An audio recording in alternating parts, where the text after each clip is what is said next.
안녕하십니까. 무명의 그리스도인입니다. 오늘은 초대교회 이야기들을 한번 해보겠습니다. 초대교회 교회사에 대한 이해를 하는 것이 우리들에게 얼마나 중요한지 앞으로 계속해서 이야기하게 될 것입니다. 예수 그리스도는 구약의 예언처럼 이 역사 가운데 찾아오셨습니다. 그리스도교는 순환적인 자연 종교나 무시간적이고 추상적인 다른 이방 사색 종교와는 구별될 수밖에 없습니다. 누가복음 2장 1절에서 7절에 보면 예수 그리스도가 로마 시대라는 구체적인 역사의 한 시점, 성경에서 아구스토라고 나오는데 그것은 로마 황제였던 아우구스투스를 얘기합니다. 그리고 성서에 구레뇨라는 인물이 나오는데 이거는 퀴리니누스가 시리아의 총독이던 때를 말합니다. 이 놀라운 사실은 예수 그리스도를 분기점으로 우리가 before Christ, 기원전, 그리고 아도 도미니, 기원 후로 나누어지게 된다는 것이죠. 우리가 BC, AD 몇 년 이렇게 칭하고는 있지만 그것이 믿는 자든 안 믿는 자든 예수 그리스도를 분기점으로 해서 역사가 이렇게 나누어졌다는 것입니다. 당시 로마인들이 예수 그리스도를 십자가에 못 박는 그 현장에 있을 당시는 자신들의 역사에 하찮은 동네 출신의 한 속국의 아주 작은 인물이 그냥 구테타 정도 종교적인 지도자로 시끄럽게 했던 그 인물이었는데 그 한 인물이 전 인류의 역사를 구분하는 그 분수령이 되었다는 사실을 알게 된다면 그들은 어떤 표정을 짓게 될까요? 자, 예수 그리스도께서 제자를 세우셨고 예수 그리스도의 삶과 가르침을 따르는 제자들은 교회라는 이름의 공동체를 이루게 됩니다. 그런데 이 팔레스타인 지역의 작은 마을에서 시작된 이 교회가 오늘날 온 세계로 어떻게 확장될 수 있었을까요? 그것은 역설적이게도 박해였습니다. 박해로 인해 복음이 예루살렘과 유대와 사마리아와 땅끝까지 전해지게 된 것입니다. 사도행전 8장 1절에 나오죠. 사도행전의 저자인 누가에 따르면 유대인들의 박해로 초대교회 7집사 중 한 사람인 스데반이 죽고 그 이후에 교회에 큰 박해가 일어납니다. 7집사 중 또 다른 한 명인 빌립은 사마리아로 가게 되고 스데반의 죽음에 관여했다가 이후에 개종하게 되는 사도 바울은 성서의 안티오케이아죠. 여기를 기지로 삼아 복음을 전하며 온 세계를 향해 나아가게 됩니다. 그리고 베드로는 로마 전도와 관련이 있는데 우리가 쿠어바디스 도미네, 주여 어디로 가시나이까? 라는 영화도 나와 있죠. 이 일 이후로 로마 전도를 하게 됩니다. 박해를 피해 로마를 떠나려 하던 베드로가 로마로 향하는 주님을 보고 주여 어디로 가시나이까? 하고 묻게 됩니다. 주님께서는 나는 다시 십자가에 못 박히러 로마로 간다 라고 말씀하셨고 이에 베드로는 발길을 돌려 예수님을 따라 로마로 가서 담대히 복음을 전하다가 십자가에 자신이 예수님과 똑같이 바로 매달릴 수 없고 나는 거꾸로 매달리겠다 라고 해서 십자가에 거꾸로 매달려 죽게 됩니다. 세베대의 아들 야고보도 스페인에서 전도하다가 실망하여 돌아가고 있는데 성모께서 기둥 위에 선 모습으로 나타나서 야고보를 격려하여 다시 돌아가 복음을 전했다는 이야기가 전해지고 있죠. 야고보는 예루살렘에서 헤롯 아그리빠에 의해서 44년경 순교하게 되고 12제자 중 최초의 순교자가 됩니다. 고대의 기록에 따르면 마가는 이집트들의 성화들은 마가를 흑인으로 그리고 있는데 어찌됐든 이 이집트로 가게 되고 열심당원 시몬은 아프리카로, 안드레는 터키로, 바돌로메와 도마는 인도로 가서 복음을 전합니다. 도마행전이라는 책이 있는데 도마행전은 도마의 전도로 인도의 곤도파레스 왕과 그 형제인 가드가 회심을 했다고 나옵니다. 그런데 최근 이런 이름의 왕이 역사상으로 실제했고 또 그 왕에게 가드라는 형제가 있었음을 증명하는 동전들이 발견되어서 도마의 인도 복음 여행이 실제로 이루어졌음을 시사해주고 있습니다. 자, 어찌됐건 그리스도교가 로마 제국 전역으로 퍼져나가게 됨으로써 주목을 받게 됩니다.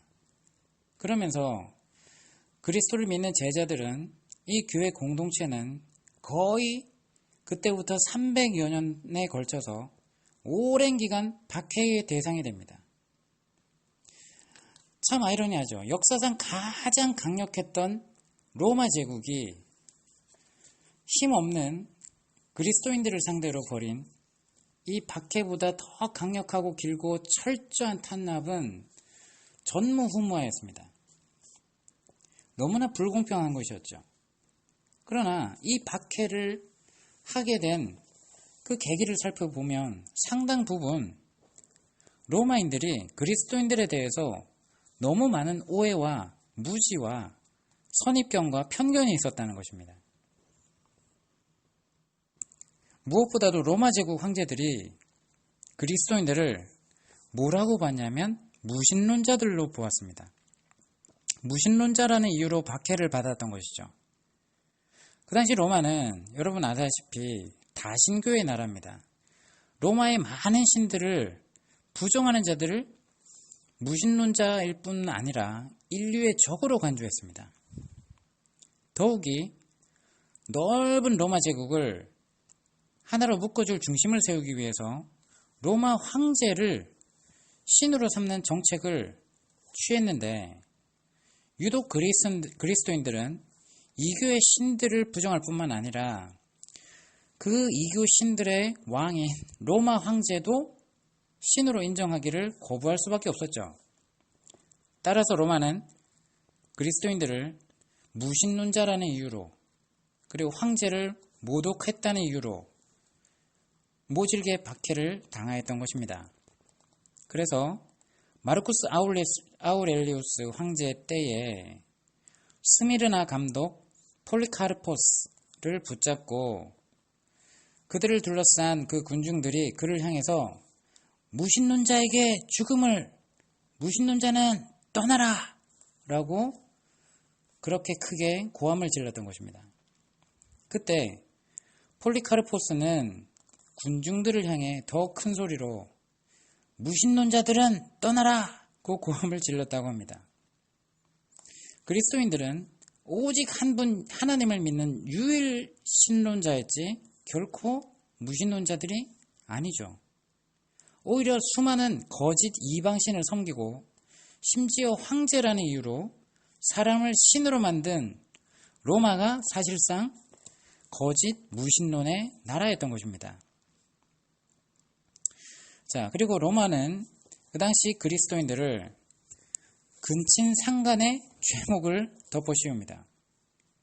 그리스도인들이 은밀하게 모여 서로가 뭐라고 부르죠? 나이가 있건 아버지건 어머니건 그들이 형제자매라고 부르고 같은 아버지를 섬긴다는 이야기를 들은 로마인들은 그리스도인들이 어떻게 보이겠습니까? 도덕과 윤리라고는 찾아볼 수 없는 무리라고 생각을 하게 됩니다. 그리고 타락한 도시 로마에서 그리스도인들처럼 철저하게 하나님에 따라서 거룩한 삶을 산 사람들이 어디에 있다고 그들이 바라보기에는 유대인도 아니요, 이교도도 아니요, 제3의 인종, 별종 중에 별종이었습니다. 그들은 이방신은 눈에 보이는 신전이 있고 신상이 있었죠. 근데 눈에 보이지도 않는 신을 아버지라고 부르고 있었던 것입니다. 뿐만 아니라 로마는 그리스도인들이 식인종이라는 그 소문을 듣게 됩니다. 이 말도 안 되죠. 이 왜 이러는 소문이 났을까요? 예수님께서 성찬 예식을 하면서 이것은 내 몸이니 너희가 받아서 먹으라. 그리고 이것은 너희를 향하여 흘리는 내 피니 받아 마시라 라고 얘기하시죠. 그 이후로 교회 공동체들은 이 성만찬 예식을 중요하게 생각하면서 오해하게 됩니다. 당시 로마인들은 성만찬 시에 그리스도인들이 실제로 유아를 큰 빵에 넣고 잘라서 그 유아의 몸과 피를 나눠 먹는다고, 인신 제사를 드린다고 그런 소문까지 퍼지게 되고 그것을 사실로 인정하고 믿고 있었습니다. 대단한 오해죠. 아무튼 그리스도인들이 로마의 기존 체계를 잠식하고 로마의 가치들을 위협한다고 느낀 황제들은 그리스도인들을 적대시할 수밖에 없었고 그리스도인들을 자신의 입지를 강화하기 위해서 박해하며 희생양으로 삼았습니다. 교회사에서 5세기부터 로마에서 일어난 박해의 횟수를 크게 10번으로 간주합니다. 이때 박해를 주도했던 황제는 여러분이 잘 아는 네로, 그리고 도미티아누스, 트라이아누스, 하드리아누스, 마르쿠스 아우렐리우스, septimius 세베루스, 막시미누스, 데키우스, 발레리아누스, 디오클레티아누스입니다. 자, 오늘은 그 10번째 중에 첫 번째까지만 이야기를 나눠보겠습니다. 기원 후 54년에 로마 황제가 된 네로는 처음에는 상당히 인기 있는 황제였습니다. 근데 점점 가면서 과대망상적인 광기를 부리며 시민들의 혐오를 받게 됩니다. 그러던 중에 10년이 흐르고 64년에 로마에 대화재가 발생합니다. 그 로마 도시에 14구역이 있었는데 10구역이 불에 다 소실됩니다. 당시의 역사가 타키투스라는 사람에 따르면 화재는 기름창고에서 우연히 발생했는데 이것을 한간에는 네로의 짓이다 라는 소문이 돌기 시작했습니다. 그때 네로가 자기 구상대로 로마를 다시 짓기 위해서 불을 질렀다느니 예술가로서 영감을 얻기 위해 불을 질렀다느니 하는 소문이 꼬리를 이었습니다. 이때 네로는 희생양이 필요했죠. 그런데 우연히도 그리스도인들은 주로 화재로 소실되지 않은 구역에 살고 있었습니다. 네로는 이 소문을 덮어씌워서 그리스도인들을 희생양으로 삼게 됩니다. 로마 역사가 타키투스가 연대기에서 이렇게 전합니다.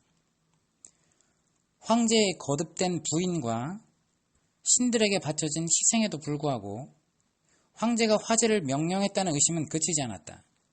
그리하여 이 소문을 없애기 위해 네로는 이미 배덕적 행위로 시민들의 증오를 받고 있던 그리스도인들이라 하는 자들에게 혐의를 씌우고 이들을 잔인하게 처벌합니다. 이들의 이름은 황제 티베리우스와 총독 본디오 빌라도 치하에서 처형된 그리스도에게서 유래했다. 한동안 탄압을 받던 이 밉살스러운 미신은 발상지인 유대에서뿐만 아니라 저급하고 수치스러운 모든 것들이 한데 뒤섞여 유행하는 로마시에서도 다시 고개를 들었다. 그러므로 먼저 체포되어 자백한 자들이, 그리고 그들의 자백에 근거하여 체포된 허다한 무리가 방화죄가 아닌 인류에게 혐오감을 준 죄로 유죄 판결을 받았다. 이들의 사형식은 스포츠 방식으로 집행되었다. 어떤 자들에게는 짐승 가죽을 입혀 개들에게 찢겨 죽게 했고, 또 어떤 자들은 십자가에 달거나 불태워 죽였고, 날이 캄캄해지다 기둥에 묶어 횃불로 사용된 자들도 있었다. 네로는 자기 정원을 공연장으로 꾸며 서커스를 제공했고, 직접 전사복장을 하고서 잡아다 놓은 그리스도인들 사이로 전차를 마구 몰고 다니다가 그들을 동정하는 분위기가 생기기 시작할 때에 비로소 그만두었다. 이들은 비록 중벌을 받아 마땅한 자들이긴 했으나 사실상 공중의 선을 위해 고통을 당한 게 아니라 한 사람의 잔인성을 만족시키기 위해 고통을 당했다. 라고 기록되어 있습니다. 이 기록을 보면 당시의 박해가 얼마나 참혹했는지 잘 기록되어 있죠. 베드로와 바울의 순교도 이 네로 황제 치하에서 발생한 일이었습니다. 그리스도인들에 대해서 결코 호의적이지 않았던 로마의 역사학자조차도 네로의 박해가 정당하지 못했다고 지적하는 것이죠. 결국 네로는 68년 로마 상원의 지원을 받은 반란에 의해서 퇴위가 됩니다. 그리고 스스로 자살의 길을 택하게 됩니다. 게마트리아라는 것을 잠깐 설명하면, 히브리어 알파벳은 제각기 한자 한자 수 값을 가지고 있습니다. 그래서 문자의 조합인 단어 또는 문장이 일정한 수를 나타냅니다. 그래서 이 숫자를 가지고 성서를 해석하는 방법을 게마트리아라고 합니다. 이러한 게마트리아는 성서에 숨겨진 의미를 파악해 보려는 성서학자들의 암호 해독법으로 사용되고 있습니다. 그래서 네로 카이저라는 이 단어를 게마트리아 식으로 알파벳의 각 그 한자 한자를 숫자로 바꾸어 봐서 합하였을 때 네로 황제는 666이 나옵니다.